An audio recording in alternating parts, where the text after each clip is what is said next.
we have a mystery game, actually, to start us off with. It comes from Andy, and Andy's a mystery player. He didn't include his hot slogs, and of course, Andy, a bit too general of a name to find on hot slogs by myself, but he's playing Leoric on Garden Terror. He has an unknown MMR to us, but I'm assuming we'll see something kind of in the middle. He says, long-time listener of ITN, first-time submitter. I've attached my Hero League placement game from last night where I played Leoric. I was dual queued with the Murky, and I'd love some analysis. I know I got polymorphed way too much, but other than that issue, I'm unsure where I can improve. Cool.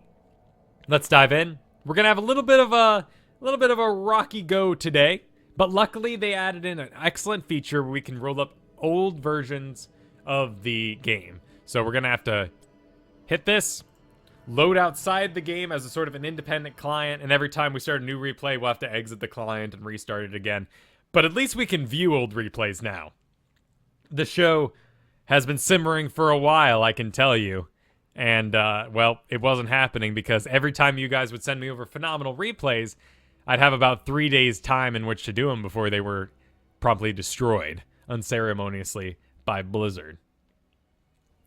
Right now I think after today, I'll be down to about 9 replays, usable replays in the box. I did get some that weren't so useful. Of course, please don't send me over anything that had an AI in it. You know, even if you won, it's not the best situation to read into. Let's go ahead and we'll close the mystery box here. And we can get this going. Keep some mystery in our eyes. And we are going to be following Andy here. Master Skin Leoric. Who dog? Okay, maybe we were a little wrong taking him up first. Maybe these placement games are a little more pro than we expected. He was queuing with Lord Muffin here. Lord Muffin? The gates shall open. Lord Muffin. Oh, no. Never mind. I don't recognize the name. I just tried to search for these guys as best I could on hot slogs. 3, 2, 1. Let's take a look at the talents. Cool. Everything's looking good right now. Murky going block. Sure. Illidan. Tyrande. Yeah, Sylvanas will shoot out a couple. Not, of course, one of our big block characters like a Butcher or a Raynor or anything like that. But still, a little bit of survivability for the guy.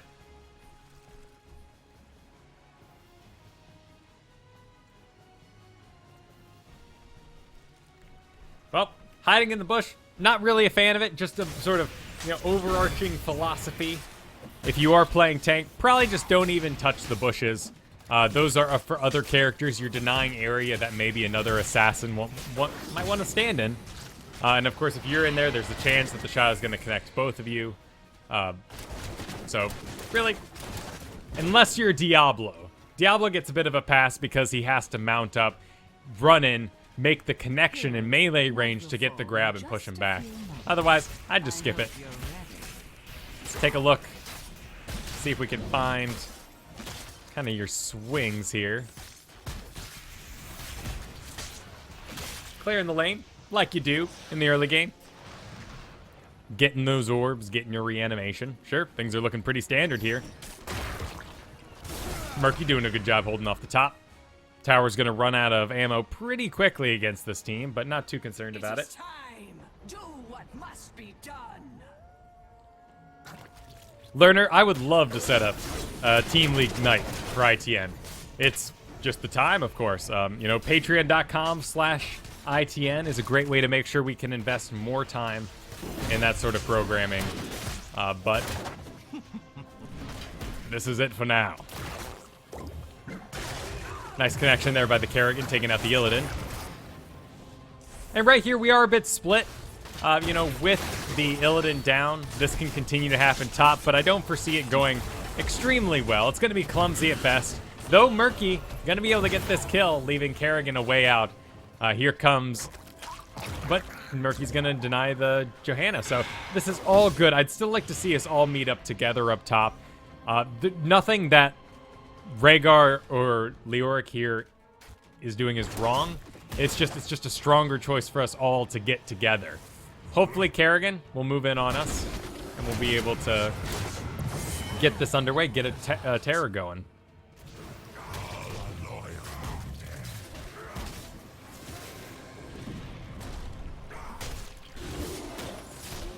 That would be fun. There's lots of very cool ideas. It's just all a matter of business planning and time. Everyone dodges? Cool. Of course, if you don't dodge a Skeleton King, you can just hit your darn Wraith Walk, spin around in circles a couple times, and then rejoin the fight, having been unstunned. And of course, depending on your spec, you might be able to get yourself some resistance. But here you ended up going with the Willing Vessel, increasing your Drain Hope to 25% instead of just the 20. I see you've survived another night. How wonderful for you. Interesting. Having trouble staying grounded? What? Guess we're good. I'm just a little confused here, so pardon me. Increase the healing from Drain Hope to 25% of your maximum health and Drain Essence. Oh, Drain Essence. Okay, never mind. I was just misreading. Onward and upward. It's like, what's that about 12%? It's pretty weird. Garrett and Kyle on the opposite teams. That didn't go so well the one time we did it. It was a little rough. It was a little rough on the friendship, if I may toot my own horn.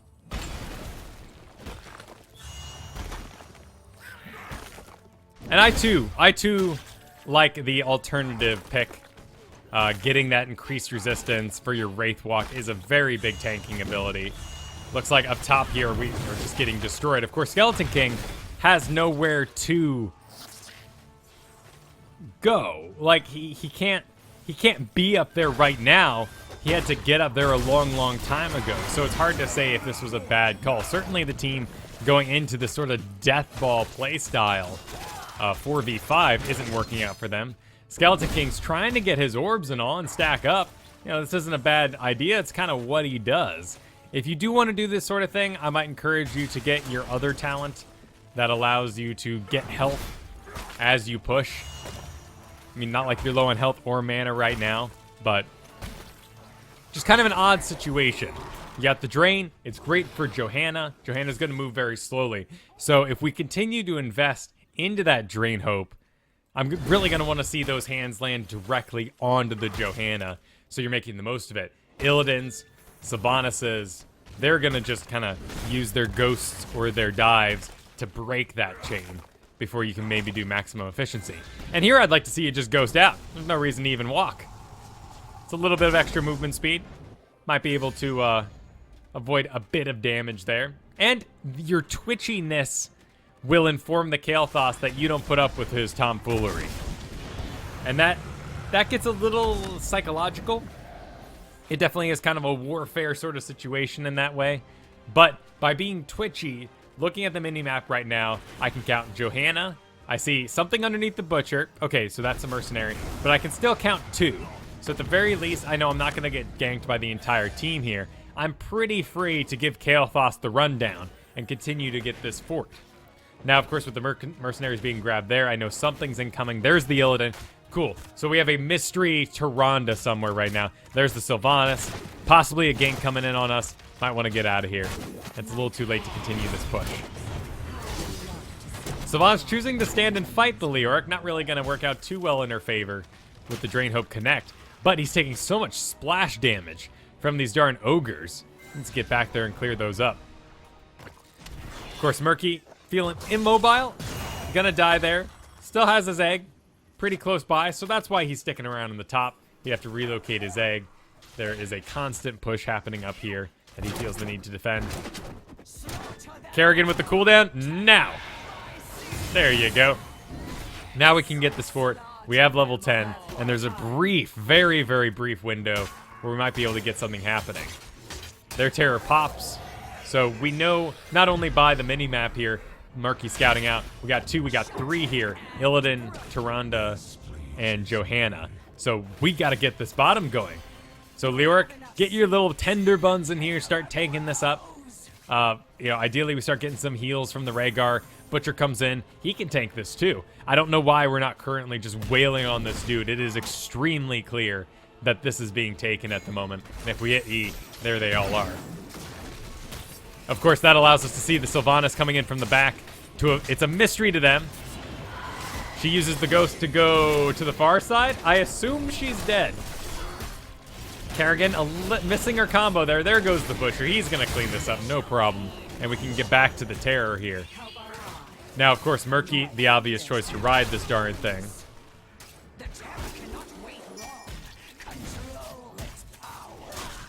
Right, then Flames is correct. So, we talk about this quite a bit, but his body language and where he is making him available to be part of these team fights. But instead, he's continued to push the bottom lane, and this can add to the frustration that the team feels towards you, Andy. So, like this, you know, that's 400 XP. You just got us a new level. But the Terror is currently going, and we have some people dive in on you. The Ghost is going. Illidan's going to chase you here. You still might be able to get out, connect a Drain Hope onto that Illidan, and keep walking. He'll keep you healed up as you go. There you go. Excellent. You do have decreased movement speed during this time. Always better to land the Drain Hope and then do the Ghost so you can be getting healed in the meantime. But you were never in danger. It was just the fact that when the Terror was completed here in the middle, you went back to bottom instead of joining your team mid where they were starting to deal with the Terror. Now we have a little bit of trust issue building. I'm not sure Leoric is going to be around when I need him the most.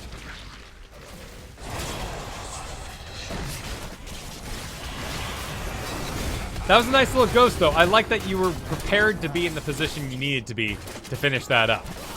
Sadly, Kerrigan missing out on the dive there for the Illidan. We end up taking a Sylvanas, but still. Just one little butt bite, Rhaegar. You can do it. Nope, he gives up a little early. Of course, there are multiple people missing on the minimap. Maybe the Terror can get it. Lord Muffin moving in. He's got some stealth behind him from that Tyrande ult. And he's going to get a little bit locked down, but coverage is out. And here goes Leoric. Hopefully you guys can get yourselves a fort. We can assume they're chasing the Terror here. All they're going to get is a Murky. That fort is the preferred pick here, but it is the right call for everyone to go on the back of the Rhaegar, who made the call that we were going to join this fight. And we all do it at least together.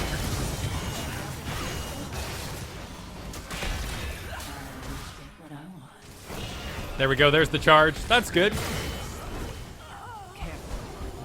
Let's take a look at you. You got your Ghost Walk. We can get in front of him with a little body block action. Make sure we stutter step along and keep that Drain Hope connected. But the body block moment is past. We have Sylvanas to kill. So at least we can walk away feeling the camaraderie of a team kill. Right, and Number Fox makes an excellent point. Leoric missing out on that opportunity to attack the Terror feels a little bit worse because the Drain is so powerful against targets with such high health. And it works on Terrors, Dragons, and just about everything else. That is a hero sort of transformation.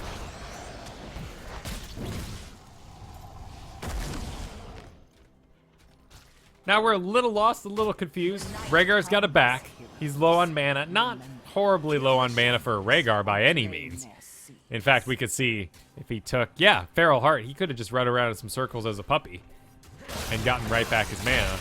Instead, we might have a very dangerous situation break out here as people are missing.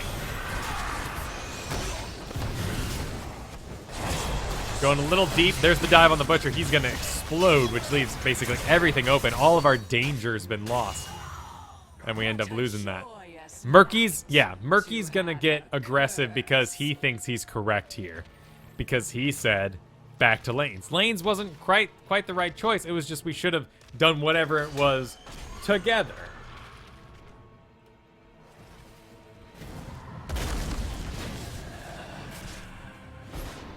Another good connection. If you made that jump a little bit quicker, you may have been able to maintain your Drain Hope for the full duration on the target. And of course, that wasn't your fault there. That was Rhaegar running in range of you with the Living Bomb. He got Living Bomb onto himself now that we're past level 13. End up going with that drained momentum. The movement speed you lose isn't huge. So I'm not a huge fan of your spec so far. Like I said, I think you have good targets with the Johanna, but I'm not seeing them land on the Johanna because you're missing those main team fights. But here she is. Let's see if we can get that Drain Hope out. Of course, Illidan makes himself the priority target. You need to make sure he stays off of your squishies, so I'm more focused on getting seeds.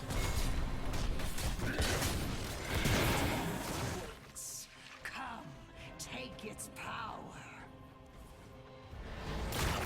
Murky doing his thing. He's dead. Let's not go in there. Cool. Yes. Walk away. Yes. Thank you. Keep walking. Does an odd place to hearth. Put yourself in the bush. It doesn't particularly matter in this situation. Of course, Murky is the preferred one to ride the Terror because it doesn't really matter if he dies on the back of it. He can get real suicidal. Looks like he figured it out. Went and got it himself.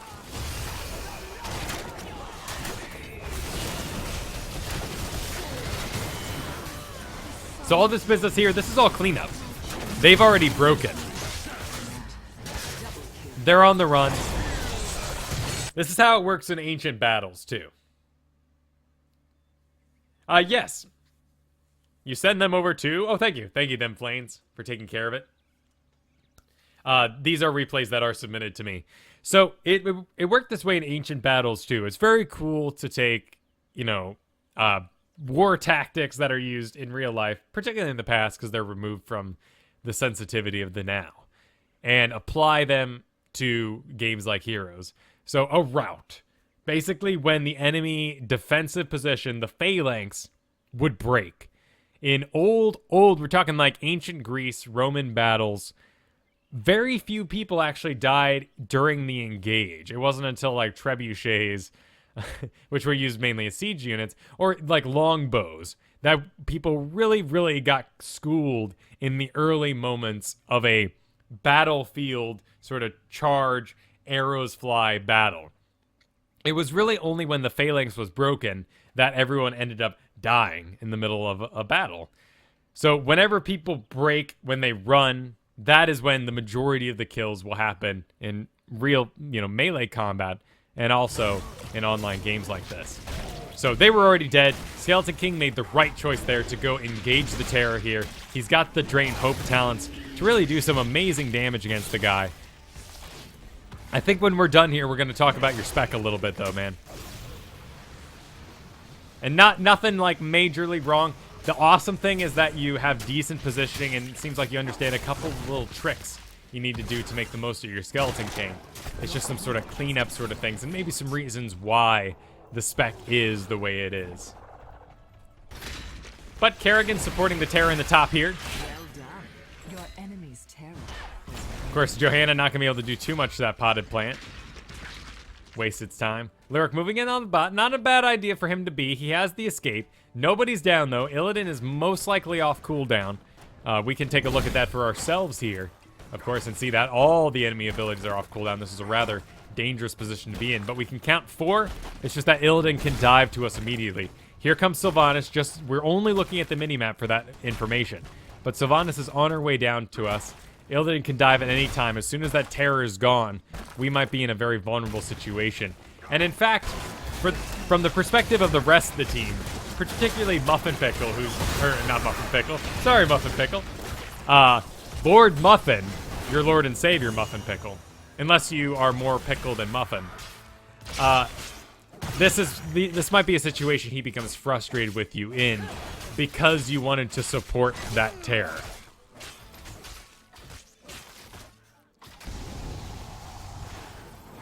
Nice wiggle.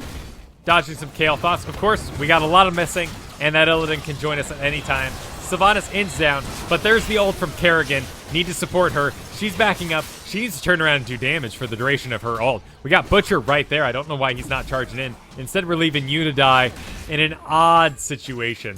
That's a shame. Rhaegar was down, though. I guess we shouldn't have been there in the first place. There was magic to be made up there. In fact, one of the main things Butchers need to worry about is looking at that very top of the screen. Just take a look, like 19, 17, 2 levels difference. It's not as big as it used to be before the scaling change, but it's enough for a Butcher to destroy everything basically on Earth. And Kerrigan too. They acted sheepishly. and there was no reason for it at 2 levels ahead. As we reach level 20, that becomes even more apparent. If we can get 20 while they're still 18, then we just need to invest in fights. And I like your farming, Andy. You're continuing to get those orbs that you want for your stacks. I mean, 29 is a great number. Your stacks are rather fantastic. But the rest of your team is getting confused by your body language. Because if I'm looking at this mini-map, I see, oh, there goes Leoric again. It doesn't really even matter if you get out of here alive or not. It's just that there goes Leoric. And that's a concern for people. Here comes the Murky. Stick around. People are fighting for you. Let's see if we can get a slow out on that Illidan. Great. Butcher cleans up. We have the level 20. If we can grab those talents, we will definitely win this fight here. Yep. So we still end up taking the fight, but you fall early on, and it's not worth the exchange. And with you guys ahead, your death is giving more XP to the enemy team, as that sort of catch-up mechanic carries the game even later than it needs to be.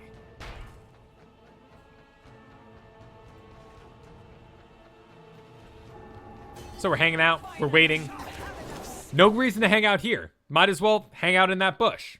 There are so many great places to be scouting around this corner, up around here. See if, you know, this camp is being taken.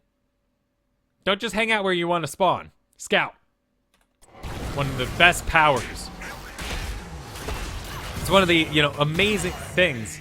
Oh, you got Johanna, man. Okay, so, but we can count, It's only a Tyrande somewhere, so that's pretty good. But she ran off. No problems there.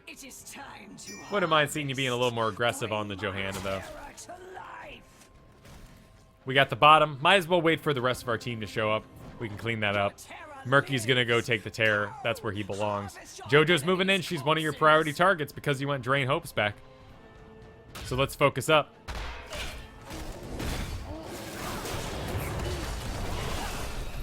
Cool, there they go. You're locked down. You got your Wraithwalk, man. Get out of there. Go join that fight. You don't have the damage. It's not worth your tanking on that Terror for you to be taking that damage, because nothing's really happened on the back of it. Here goes the Terror. The Terror's going to be a little deep invested with all you guys behind, particularly Butcher back there with you. But they're going to get a kill. Kerrigan might fall again. There's the heal out on her, though. And great, this is a commanding lead. But it's just you back here now? Ah, ditch it, dude. Just let it go. This is a win condition right here. You got the Terror. 2 down for 50 seconds. Butcher's doing great, destroying everything. No reason not to be with this party here. And they could just win off the back of this. In fact, as the main tank, you could just start walking in here and calling the shots. Where's Kerrigan off to? Why is she teleported? She's out of mana, but if you were here, maybe she had the confidence to keep going. And here, you know, here's Johanna wailing on your squishies. A big old skeletal swing could slow him down. And instead, we're actually going to end up back in here. We may lose someone like Rhaegar, depending on who spawns next. We have Sylvanas coming out. But sadly, you know, we're not going to win at this moment. And the game's going to have to go even later. You're going to get seeds, right? You're going to get yet another Terror. You have a secondary win condition coming.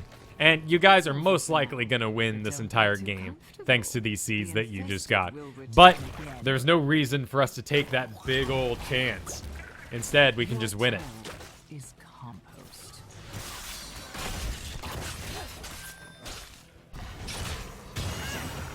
Another moment. Kerrigan should have known to get back there. Lots about to rain down on her. These guys are hungry for vengeance. And they're going to wail on her right quick. Don't go over there, Andy. Just let her die. It's sad. We got a Terror incoming soon, though. Once it regenerates up. Got all the seeds. Here comes the respawn. Murky's still good to ride it. But with Kerrigan down, a little bit of our power's missing now. A 4v5.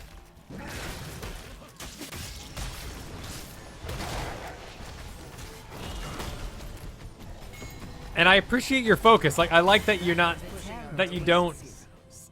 whimsical. Like, when you commit to something, you're doing it. But that was yet another situation to maybe hit that Wraithwalk Ghost and join your team. Not because they weren't going to get the kill. It has nothing to do with that. It was merely a communication effort.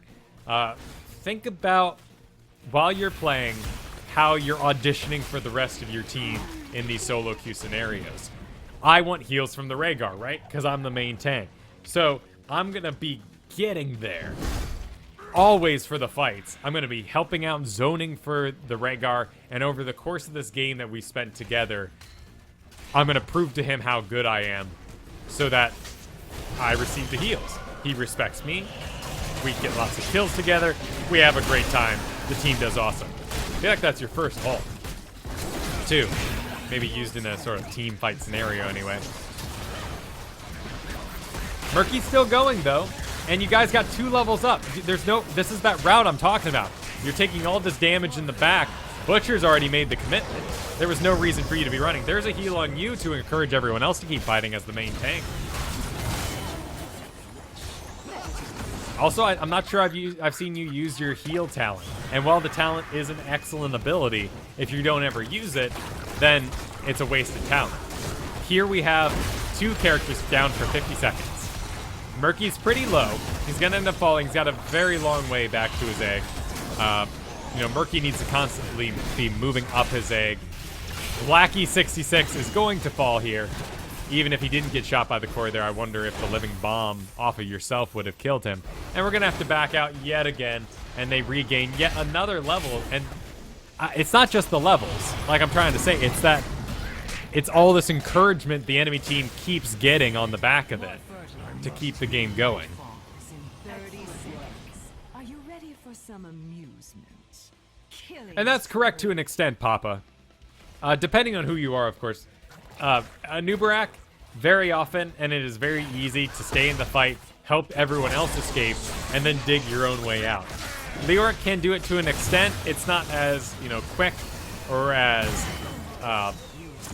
it can't go over walls and stuff like that, so it's not as dynamic as someone like a Nubarak, but it can happen. Certainly heroes like Diablo.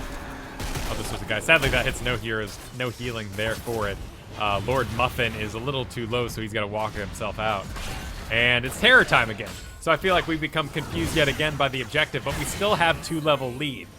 And really, that's why the game should be over, is this constant 2-level lead that you guys have. You are winning. In fact, this is your primary target, man. It's JoJo. She's got delicious health for you. A good old connect. That could get you healed back up. Keep her from destroying those trebuchets, just because I said it earlier. Catapults could mean that you won the game. Probably not. Dudes are respawning, but it would have kept the catapults going longer. A little more damage on the core, possibly. It was a good situation for you to stretch those alone muscles that you keep going with.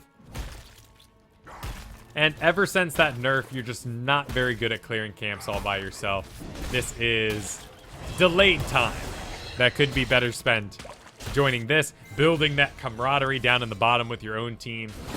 Here comes Kael'thas. He's going to walk off it, sure. He's a little afraid all by himself. Looks like we don't have incoming, though. Let's get out of here. This could get a little dangerous for us, even at 2 levels ahead. Got a very power... Look at... This is another win condition. We don't need the terror right now. We got... What? So many camps. I mean, this whole push could win the game for us. Certainly take out this bottom if we all grouped on it and ended. Instead, we're going to get more seeds. This game will continue to go even longer. Not that there's anything wrong with it just from a submitting or a replay standpoint. It's just, win the game when it's time to win. Be a winner. Here comes that Illidan, though. Polymorph on the back, actually. Now, consider for a second if instead, when you saw that come in, you just turned around, right? What if? What if instead you just turned around and smacked Illidan in the face? What if you hit him with that big old slow sweep? Would he have done as much damage to you? Probably not. You're still a level ahead. Get him. He's not by himself by any means, but he has overstepped the tank. The tank is all the way back here. Our lone support is Tyrande. Tyrande is... Where is Tyrande even? Is that her? Somewhere in the back there? Who's hiding? Who's hiding back there? I don't know. Let's see if we can get this... Okay, so that's Illidan. It's Formaldehyde. Ari? Okay, so she's all the way up there. Cool. So Illidan definitely overextended his healer. Good time to get him.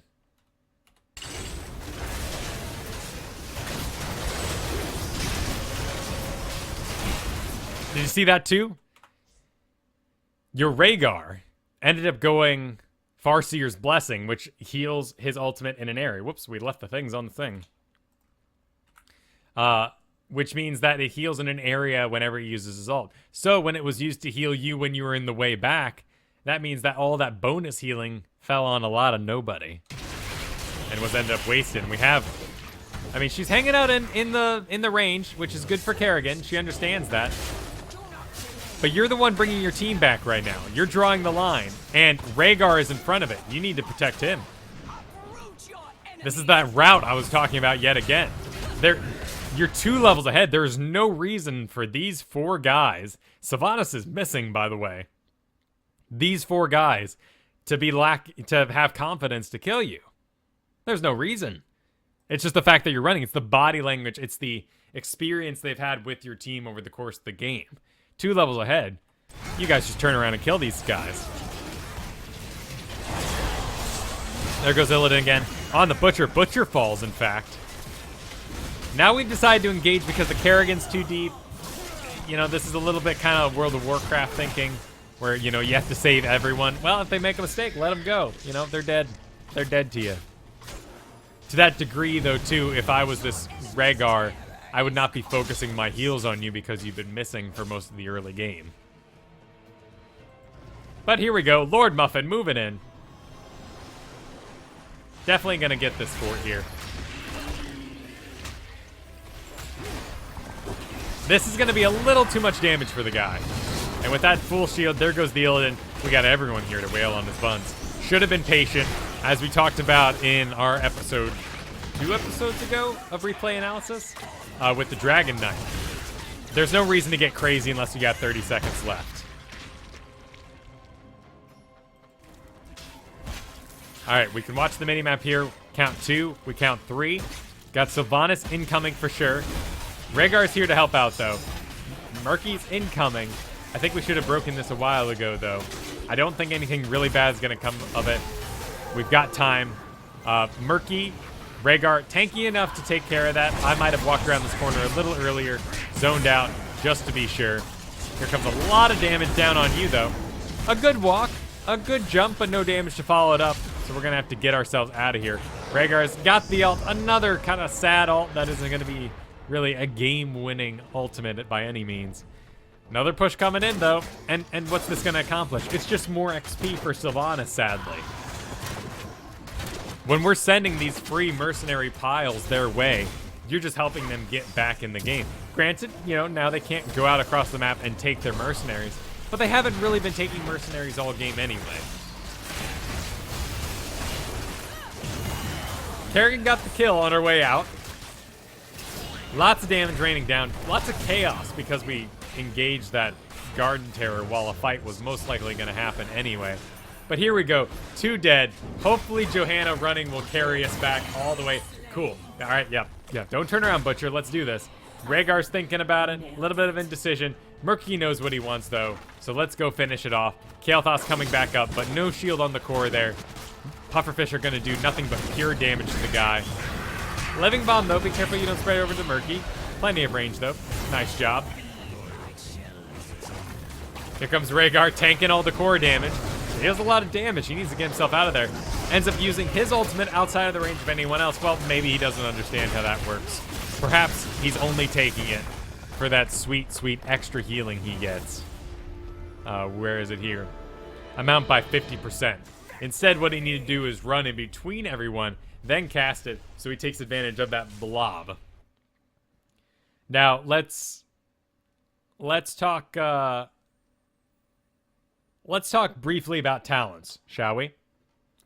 Let's talk about talents. And for that, we're just going to grab ourselves a screen here. Just a little bit of screen cap. Going to head over to Heroes Nexus, my favorite talent calculator site. And we're going to talk about some of them picks you had. So let's go ahead and pull those back up, shall we? Oh, nope. They don't want to display anymore, do they? All right, well, we're going with the tab menu then. So let's see here. Spectral Leech, excellent. Excellent. Okay, but why?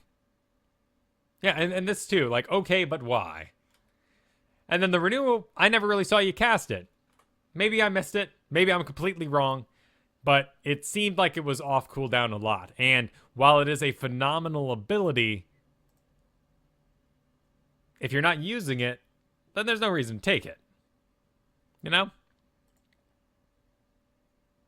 And Number Fox is absolutely right. There is a beautiful King Caffeine guide that was posted last week. We included it in the show notes for ITN this last episode. I think it was episode 77 off the top of my head.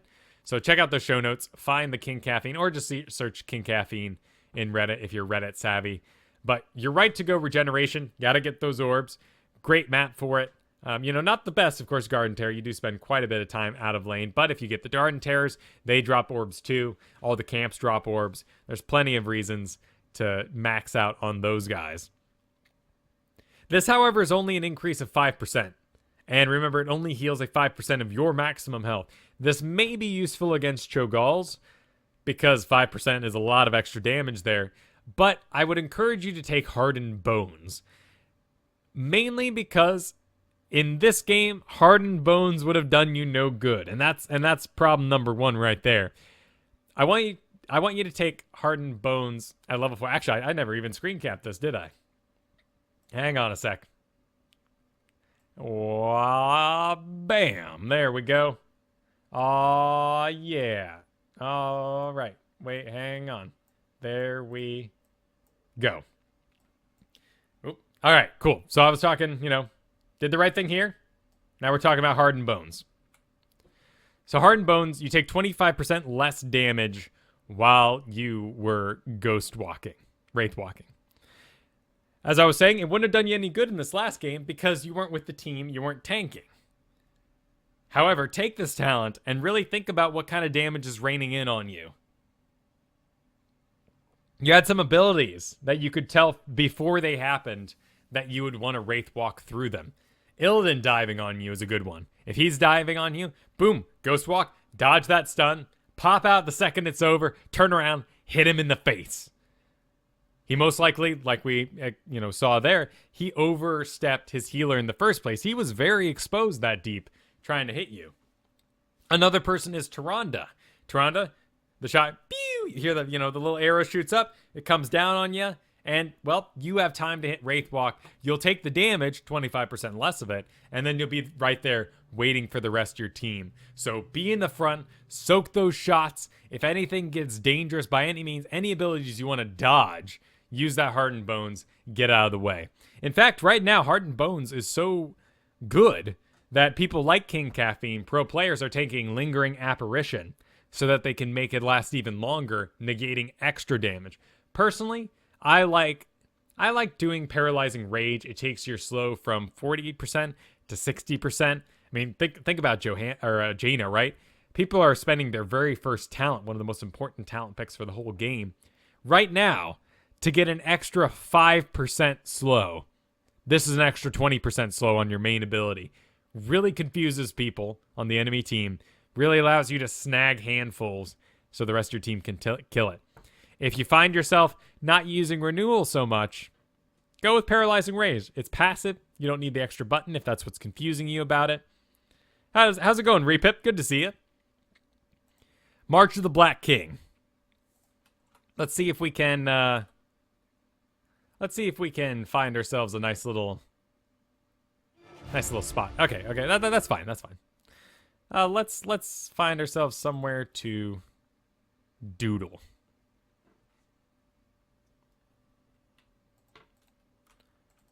Oh, I can't move. Okay, well, replay's dying. All right, so we're just going to do it on the screen here. So let us imagine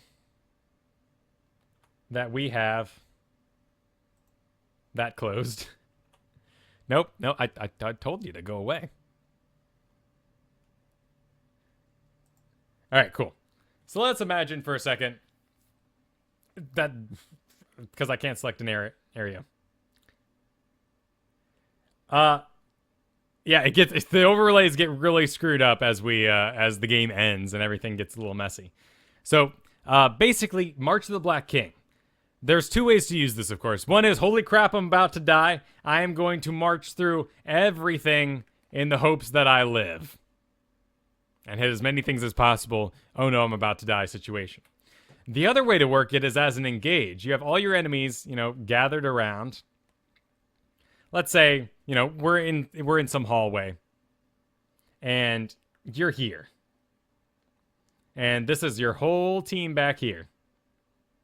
All right? March of the Black King here is probably going to overextend past your healer, who's most likely hanging in the back somewhere. So what we do instead is we use Wraithwalk to go behind them and then march the Black King through them all, dealing the damage, getting any damage that was dealt to us here as we engaged, our body was left behind. Any damage that was done through us while we walked through everyone is most likely negated by the beautiful March of the Black King we did back through everyone. Then the end of the march delivers us back to our healers, back to our team. Another way to use Wraithwalk too. You use Wraithwalk, your body's stuck there. People go pew pew pew pew because you're in front, you're taking extra damage, 25% reduced damage, get to the far side, and then boom, walk back your way through. I don't like this. I don't like this for a reason. There's a very good reason why I don't like this talent pick. And that is because the reason I don't like this talent pick is because you can negate it with proper Wraith walking. It gets rid of the movement speed slow associated with landing a Drain Hope. But instead, what you need to do is, let's say I'm, actually, we're right here, yeah. So let's say I want to land Drain Hope on this Kael'thas. So, I get in range. I cast the Drain Hope, with the little hand. And then I use Wraith Walk to chase him, cancel it early, so that as he moves, that Drain Hope has continued to connect with me the entire walk. And then I'm here. The Drain Hope continues to follow him as he runs away. Kind of hard to illustrate here, since I can't move the camera. The replay's kind of messing up. But cast that Drain Hope, they run away, and as they run away, you move with them.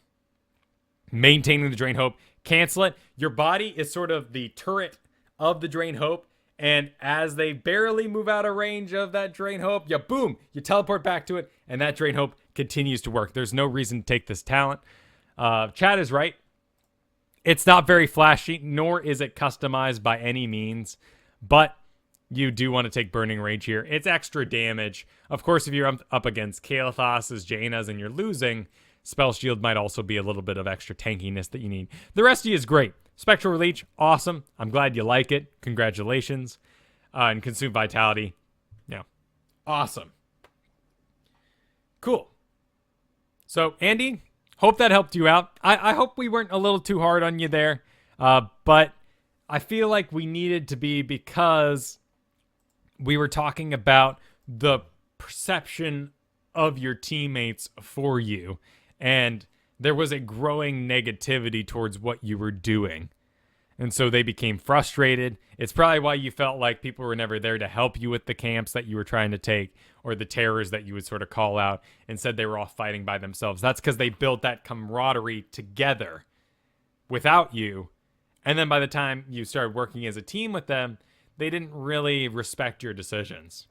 So be there for your team. In fact, if you're having trouble out there being with your team, I want you to do something. You have a little bit of homework.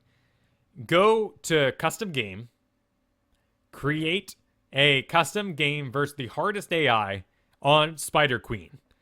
At level 9 on Spider Queen, all right, we're going to have to exit. Just like I said, we got to load old replays of old versions of the game, so we got to jump back in and do this sort of thing.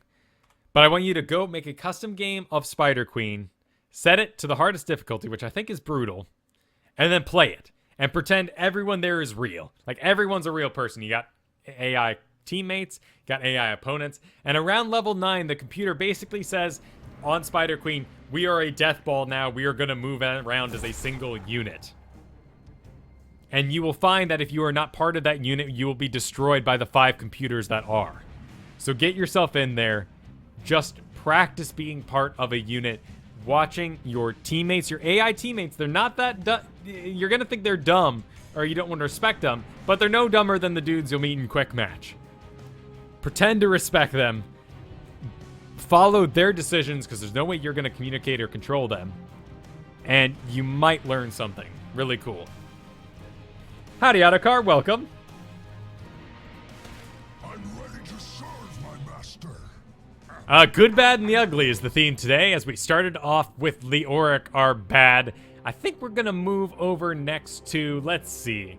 Looks like Murrah is our gold player up next. Let's see what Murrah has to say for us today. And he says, and this is coming from Trelaman. Glad we could do a replay for you, Trelaman. Looks like you're not here today, but I'm glad we can help you out. Long-time watcher of both ITN and solo Q&A. Looks like, okay, and everything he says is basically spoilers. And that he was playing Muradin on Towers of Doom. So let's look at some Muradin gold level Towers of Doom. Pretty much, Dragon. You got me there, man. That's basically what I'm saying. You're gonna learn a lot.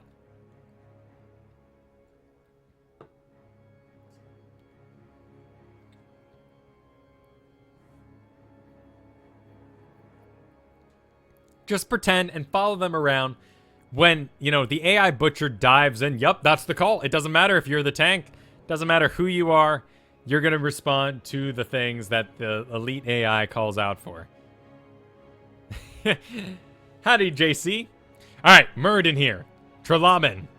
He's got himself a Rainer, Zeratul, Tyrael, and Malfurion. Nice, decent-looking comp there. Actually, let's... Prepare yourself for Nah, battle, we're good, we're good. heroes. Come on, let's go bust a few heads. This AI is excellent for esports. I'm not sure if I'll keep with it. I really like watching the cooldowns a little more, and putting them so small off to the side is a little sad. I feel like we're missing out on some information, but that's not important right now. The reason I said I like this team comp so much, for those of you curious at home, is because we have double tank and a Zeratul. Anytime you have a Zeratul, you are removing health and a target from the fight. It's the same problem as Abathur. Abathur is way in the back. His shields will never contribute as big of a health pool as having another hero on the field. Having that extra hero on the field is presence. The enemy team is going to sense it. They might run away from engagements that they might otherwise fight through.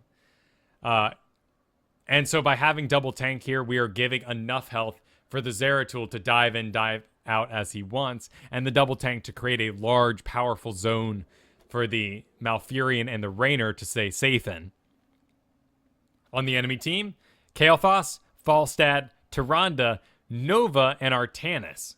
So what can we dig up from this team before it even gets going? Gotta be curious about the Nova, right? You know, it's a very wide skill range that we could have in a Nova, so you never really know. We're going to spend part of the early parts of this game analyzing our Nova and see what her skill level is. If we can pop her out of stealth and kill her multiple times, that's great. We can farm up on her. We're going to judge her so we know how much weight to put on her in these early moments of the game. Falstad, Kael'thas. Kael'thas, not so much. Kael'thas is, no matter how good they are, what skill level they're at, they'll still land decent living bombs, so we won't really waste any analytical energies on him. But we can learn a bit about the Falstad in the early part here too. Learn if he's going to be spirited and maneuverable enough to get the kills he needed. And then, of course, acknowledging Artanis. As soon as he moves into a fight, he is committed for the entirety of the engagement. And unless an opportunity opens for him to run away, that is the fight as it is called. So we don't want to run away from Artanis's. We want to turn around, engage, and beat his buns. Other than that, we're on Towers of Doom here, and we're all learning together, so let's see what happens. Absolutely. 4, 3, 2. Muradin's a lot of fun. I like him. Not really my flavor, being just some dwarf dude. Only one of the the main characters from Warcraft 3, a game that made me really fall in love with strategy games. Brood War was a little too hard for me back in the day. The hero system was a bit more forgiving. So here we got Artanis. He's going to dish out a lot of damage, but he's coming right back to where he was.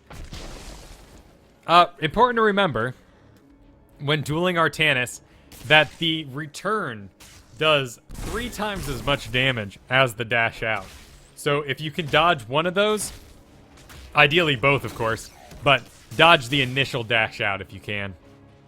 And of course, we're going to want to be extra twitchy here in the early game so that we can grab him while he's mid-dash. If he dashes out, if we can land that stun, then he's going to get stuck. In fact, because of the Artanis, it may even be worth taking some of our more odd talent choices, like every 3 attacks stuns or anything like that. We got his level 1 talent choice here. He went with Thunderclap. It's a pretty... It is the go-to talent right now, and he's got good excuse for it. Artanis gonna be as tanky as many auto attacks as he can get off. And then we have Falstad, who probably won't be in the reverberation range for the most part, but still not a bad pick. And it's a small enough map where we don't really have to have the major mana issues that might cause us to go a different talent at level 1 here. Now we got Nova here popping up in the mid. Looks like she helped with a Zeratul kill. A little low health to tell if that actually was an efficient kill. Artanis coming in, all making these ways to the bottom. The clock's ticking, Trelaman, so let's get you down there as well. Looks like you sense it. A little late. Second that timer kind of pops, we need to start getting into position. More important when you're playing with Gazlos, someone who might want to get set up early on. But for now, Raynor falls at an unopportune time. Good stun, but no damage to follow through on it. And in fact, it looks like Kael'thas is our main target here. Here comes Malfurion. Heal's going out. He doesn't have the mana for it, though, sadly. And we've got to run. Zeratul popping out in the back. Going on the Nova, which was a good sight by him. Cleans her up. Excellent. He's going to have to run for it as well. You're good to stick around, though. You got Malfurion. He doesn't have much for you. 22 seconds until he can get you any mana. No well ready. So it looks like we're going to have to give this up. Raynor walking through for gold reasons. Who knows where he's off to. And they're going to get both. A bit of a shame. Maybe a little late to the party.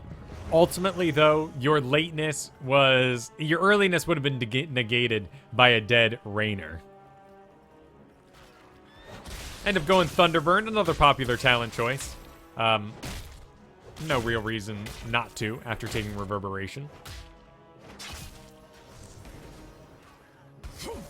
So now we sort of play back into that laning phase, just like we had in the last game. The objective was done relatively quickly, so now it's back to laning, and it's back to... Wait. Hang on. When I say back to laning, it's actually extremely important. Because this is what I was talking about that last game. In fact, if there is a theme to today in a sort of rainbow across my head way, it is showing off, perhaps. What's a better way to say this? You should always be auditioning. When you're playing solo queue, you should using every possible moment to show off to the rest of your team how amazing you are, particularly if you have a support or a tank. Because you want to be saved, right? If I'm this Falstad on the enemy team, I've got very limited heals coming my way. From a Tyrande, I've got very limiting tanking coming my way. But that little bit that they can put out, if I assert myself in the early game and say, I am the man who's going to win us this, I'm going to carry us to victory, I'm going to receive those limited heals and those limited tanking abilities to help me out, and I will carry us to victory. So we have our initial laning phase, extremely important with whoever you're meeting on the enemy team and whoever you're laned with. This is your time to prove to that person and your enemies that you are a good player. When the first objective goes relatively quickly, we return to the laning phase, and it's often the exact same. Sometimes we have been swapped out. We're meeting new people. We have a new partner in lane and new enemies against us. And it is once again a fresh start for us to communicate that information back and forth. Think about that last game we just watched, where Skeleton King couldn't get his team to group up together with him because in the early game, they didn't build any trust. So think about that in the early game. Despite, stuns here not being opportune, they're not going to do much. Yeah, like if you landed that stun, how is Artanis really effective? Well, he's not. but it would have told Artanis, I'm going to stun you whenever you show up. In fact, that leap was great. I really like that leap. You jumped outside of the Kael'thas's Flame Strike, much like we've been talking about, saying, I'm not going to fall for this sort of thing.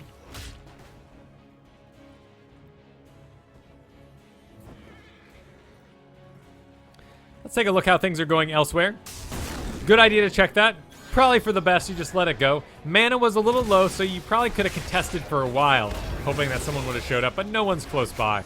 Of course, we do want to destroy these guys before they get in range of the towers, where they're just going to charge the buildings and destroy them, but looks like we can't stop that without some sort of aid. Tyrande down on the enemy team, though. A great bit of power for our team. Probably not a good time to hearth back. You got a well almost ready. Might as well stick around. Make sure that final tower falls. They back out, though, so everything works out in the end.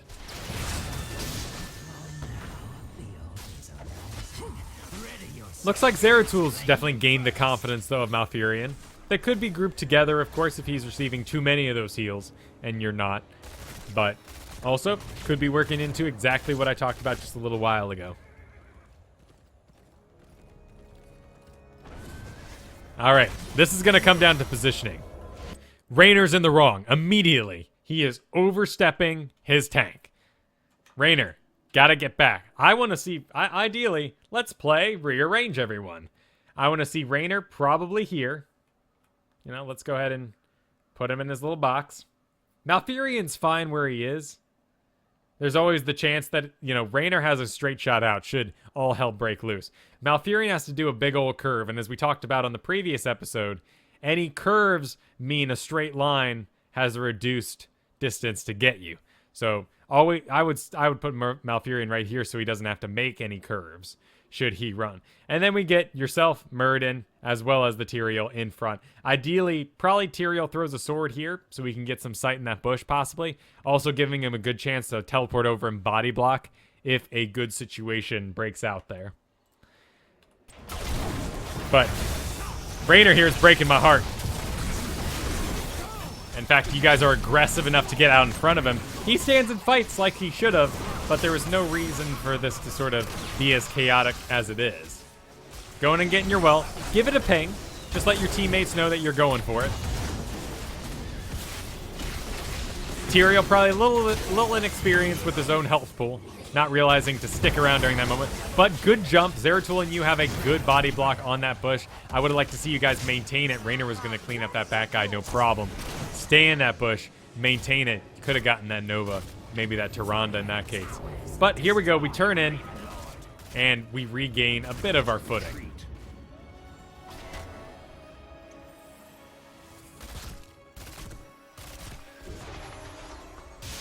And we return.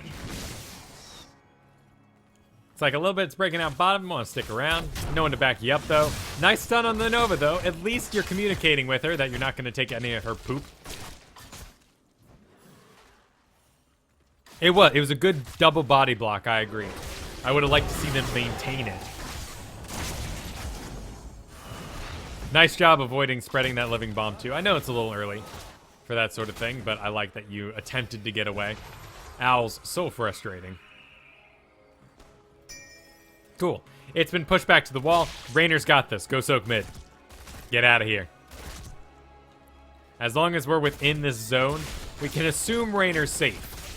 Nothing's going to pop out on him. He's got an easy escape. And mid is currently going unfarmed, which means this XP... See, there's no XP symbol. It just dies. There is no XP being farmed from the middle. And we're at a very crucial moment here. 9 versus 9. If we can get 10 before, we might win a major fight.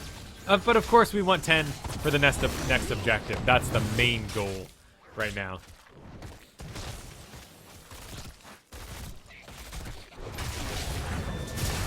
Raynor's a little too scared on this engagement. He doesn't have experience with you together to be following you on your calls as aggressive as you might want him. Here comes Zeratul, though. Zeratul seems competent and confident, so maybe we can get some good kills here. Don't have the mana, though, but the mini stuns might be enough. In fact, I would have liked to see you continue that. Land your thunderclap as you leapt over and get that little bit of slow off. Could have been a dead Kael'thas there for sure. But we make our way back up top. I always like taking the front one here, of course, because then you can... The back one's kind of protected. There's always a chance something might sneak around you. Great little teleport there by the Zeratul, getting out of range of that Falstad. But Zeratul going in. He's going to be too slow. He's waiting around for the kill, sadly. And Nova is going to deny it. Tyrael using his ultimate for invincibility does really nothing. No damage raining in. Always the possibility, but Tyrael ends up taking the laser, so he's got to get himself out. You got to get yourself out. Things are just kind of a little too chaotic here. Too low health. And Zeratul's going to get the kill, but I wouldn't be surprised if he fell to a Nova. Where is she at the moment? Definitely in hot pursuit, possibly. And there's an auto attack from Kael'thas, is what cleans him up. That is not a lot of health.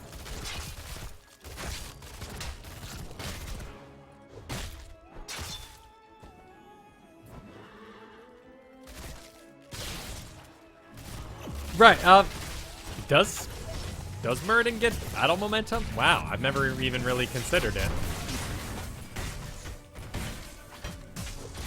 Let's see, Muradin.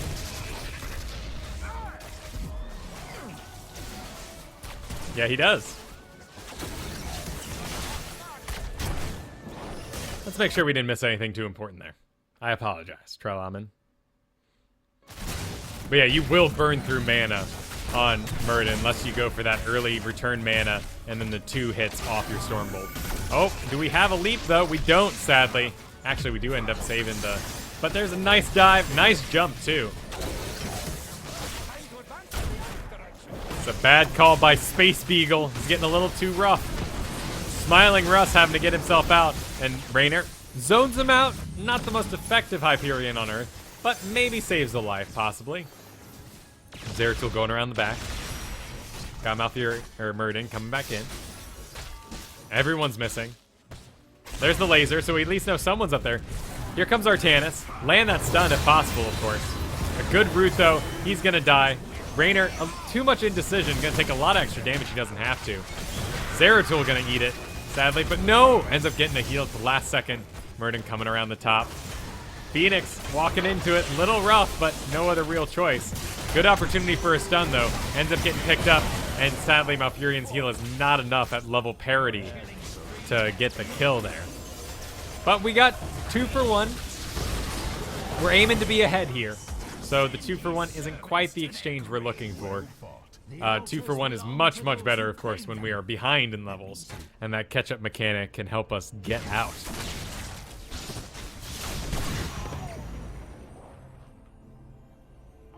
Right, Wind? Oh, hey, Wind, how's it going? We're doing you next. You're up next.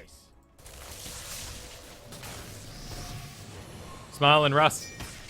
Asserting himself in the mid. Kael'thas dead at the moment. Falstad somewhere healing up. We can only see that, of course, because of the Observer overlay. Here it comes. Low health coming in. Got Muradin. Where is our Zeratul? Still dead. Raynor doing something. Changing his music. Typing a message. I don't know what's going on there. But we lost our Malfurion. Living Bomb. Watch out for those.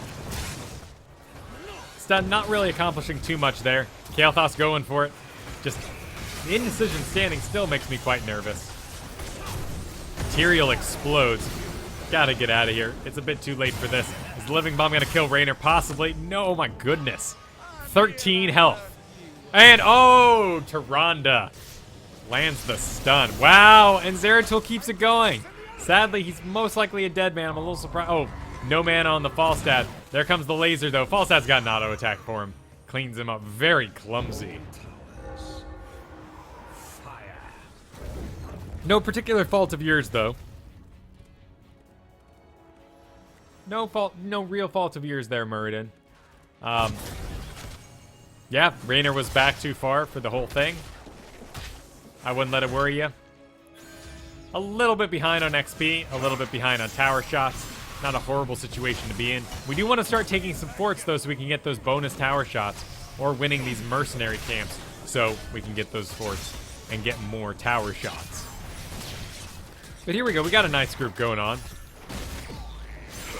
Zeratul heading in, making his way. Looks like he's going to go down the middle. Owl coming, hitting us. Darn Owl.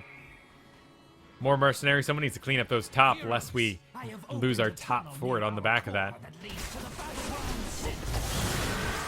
But instead, man, that's a lot of damage to take very, very quickly. Puts you pretty far behind. Of course, this is up to Malfurion, so let's go hang out by him. If I was in this situation, I'd be hugging. I'd be dancing around Malfurion. Not pinging myself, not typing out, need a heal, oh my god, at Malfurion or anything like that. But being in his presence will help support you getting those heals you might desperately need. Nice laser from the Falstad. Zeratul once again going way too deep into the back lines while a level behind, actually. A decent invulnerability, actually. Might as well stay inside of it for now. But that laser's doing a lot of splash damage to your teammates. I'd fully suggest a leap away in that case, just to make sure the laser wasn't going to continue to burn on them. This Tyrael never really realizes when he's going to die. Tyrael has escape mechanics. He's not exactly the same as some of those other heroes we talked about, like Artanis, who, when he's committed, he's basically in there for the long haul. Or Diablo, while he can push and manipulate people, he's never really going to run away. He's not going to get away very often after he started an engagement. So Tyrael needs to realize that his trait kind of makes him that way. If you start getting low, just keep fighting. There's a good chance that your bomb is going to do a lot more damage than you expected. He has a spin. He's got it. Excellent job by the Zeratul here, but here comes the stun. Actually going to land on him. Malfurion not landing his heal early enough. And if you're playing Malfurion, you do need to play a lot like a Druid does in WoW. I would cast a heal right now. And it looks like he did, actually. Cast a heal out on that Tyrael. No idea what that ult was about. Bizarre. You coming up around the top. Good opportunity here to get someone. The slow shots off the tower, though, are going to hurt this engagement a lot. 50% movement speed, 50% attack speed being lost every time you get hit by one of those crossbolts. Malfurion, once again, not casting his heals the second they're off cooldown. Good leap away. Looks like Artanis might be gesturing to take those top mercenaries and clear out your top fort here. Definitely before our next altar, we need to clear out this, regain our shot, and defend top. Right, well, and it's muscle memory when you get down to it, Number Fox. The Tyrael was trying to get away, as he should, as things went sour. But you explode when you're dead, so make that conscious choice in yourself to stick around and fight it out to the end. If you go below 25% health, don't run away. You're just going to screw up the first couple seconds of your trait. Lots of damage raining out here, though. Nice ult, but sadly walks right into a stun. Excellent skill on this Tyrande. A little above this league, I would say, for the Tyrande. Even the Falstad's doing quite well. Zeratul, at this point, is 2 levels behind. His perspective is broken.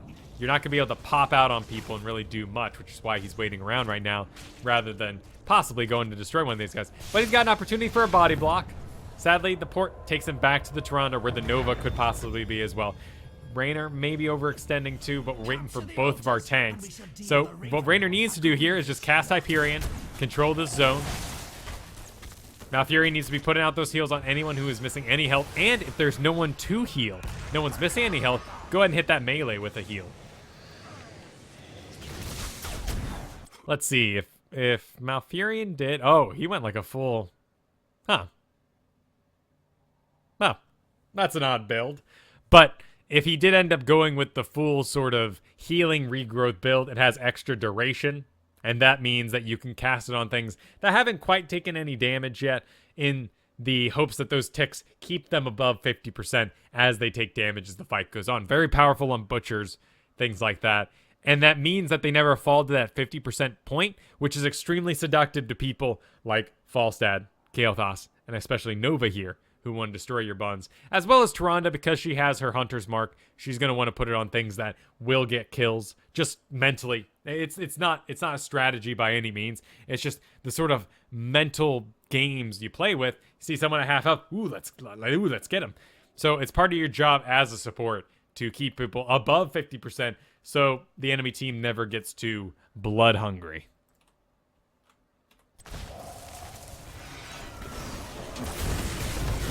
What, the Zera build? You know what? I don't mind it. Berserk is a very bizarre choice. I think he is most likely experimenting, taking the Master Warp Blade. Every third consecutive basic attack deals extra damage. It was just added last patch. I mean, going with Searing Attacks, Giant Killer, like, you know, more seasoned Marksman, probably doesn't have many Marksman stacks at all from the way he's been playing. I'd be very surprised if he did. So I don't think we're really, you know, accomplishing much through him. 22 is decent for the behind position at the moment, but I don't really see Berserk working out very well. Hey, I'd love to see him go 100% here if he does want to experiment. You know, get Shadow Assault. Pop that Berserk before it. Shadow Assault attacks whenever you would be on cooldown anyway. I've always wanted to see a stim-packed Shadow Assault. Stimmed, I guess it would be. From the medic. Another great little opportunity to dodge that initial back. That would have dealt extra damage. But looks like Zeratil's going to take a lot of extra damage here. Ends up dying since the fort isn't his own. Probably feels a little left to the wolves. Actually ends up abandoning the game, looks like. Hopefully just changing his music or whatever. But you would have been dead too. 3 levels behind at the moment. Malfurion sneaking around from behind. Hoping to get off a sweet treatin', I guess. That Nova is real, however, though. And we can continue to keep her revealed with the Moonfires. Nice. Actually, you know, a decent route there. And you end up cleaning up Trelamen. No reason for a Hyperion there. But for what it's worth, you guys got a little bit of XP back. Only 1 level behind at the moment. Still missing that talent, though. And here we go. Bottom gives them yet another bell to fire. Need to regain these rather quickly. But with 3 altars popping up and 6 per shot, if they get all 3 of these, they win the game instantly. And looks like we're a little trapped inside of our own base. Here's smiling Russ and Raynor trying to get what they can done. Raynor asserting himself at the front. He's got the give me more, so it's not an awful position for him. Zeratul trying to sneak around, but taking tower shots till it's out of ammo. Trelamen immediately getting blown past that halfway point, which means all those spells, all that damage that would be reserved for non-tanks, end up falling on him. But here goes Zeratul again. Get the kill. Space Beagle doing all right. Living Bomb goes out, though. Zeratul's actually not going to be able to lead the laser in time, and he dies. Nice job by Arcanus. Oh, and he took... Oh, my goodness. And he took the level 20. Wow, no, not again. Does it cast... It just casts on anything, anywhere on the map, doesn't it? I thought it had to be at least in the area or something.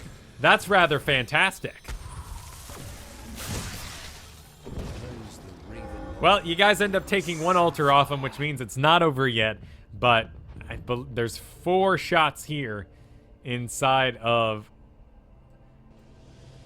the Headless Horseman. That'll take us down to 3. Yeah, so Headless Horseman's going to finish it up. Are they going for it? They might be. Nope. Nah, they don't know the map mechanic well enough yet. But yes, Headless Horseman would finish off this game. And with 3 dead, 4 dead, it's a good time to take it. That was a fantastic Artanis ult. We got to give it up for old Desmond here. Desmond doing some work with that guy. In fact, Desmond is dead. Stand still, Desmond. Oh, yeah. Desmond's a Master Skin. Master Skin Artanis. So, he's played a couple games. His spec is spot on. I previously wasn't taking Target Purified, but after seeing that, it'll be tempting to. As always, when I think about taking a level 20 ult that affects my 10, I think about Hearthstone. I think to myself, is it really worth 2 points for 1 ability? I don't have an additional cooldown. It's not a free spell. I still have to cast it every time. You know, this has an 80-second cooldown. I'm investing another point into it. So I think of Hearthstone. I think, is it worth 2 cards for 1 ability? Usually not. Nexus Frenzy, Bolt of the Storm, those sort of things will often be better for you. Since he ended up going with the Zealot Charge, Nexus Blades is the preferred choice for Artanis there. But hey, I mean, who can argue with those results? Let's take a look at your spec. Thunderstrike. Not a big fan of Thunderstrike myself. It's too situational, and it's ruined by things you can ruin and things the enemy can ruin. That's two very big chances for that ability to not work out correctly. I do like, however, your stone form. Rewind, I would disagree with in this particular game. I wasn't watching you closely enough, sadly, to see if the rewind actually worked well for you.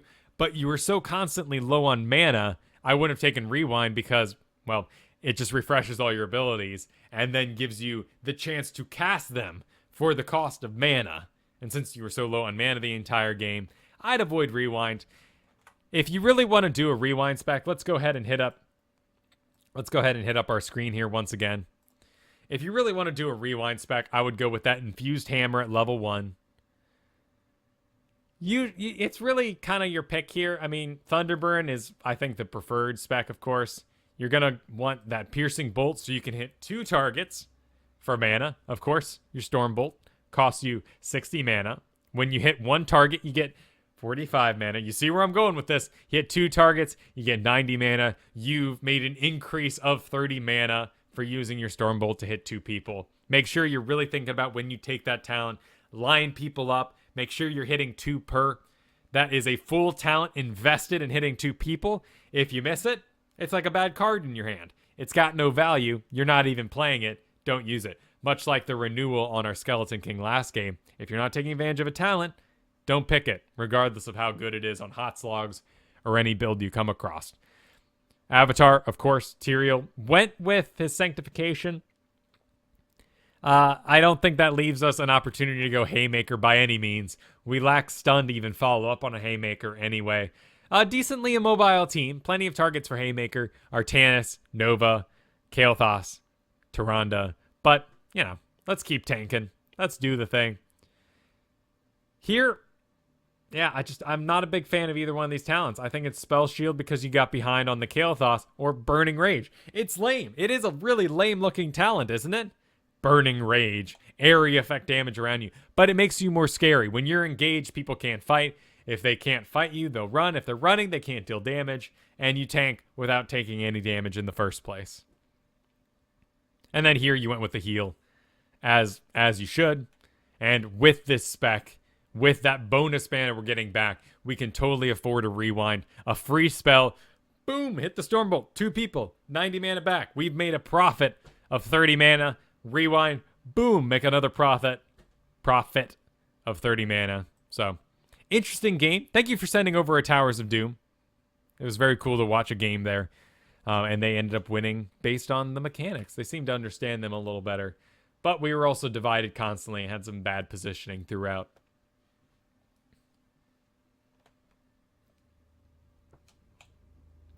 Oh, well, all my quests are piled up from my vacation. Let's get to Windmagar. Windmagar.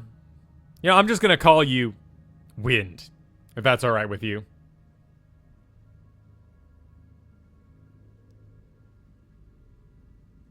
To the 55?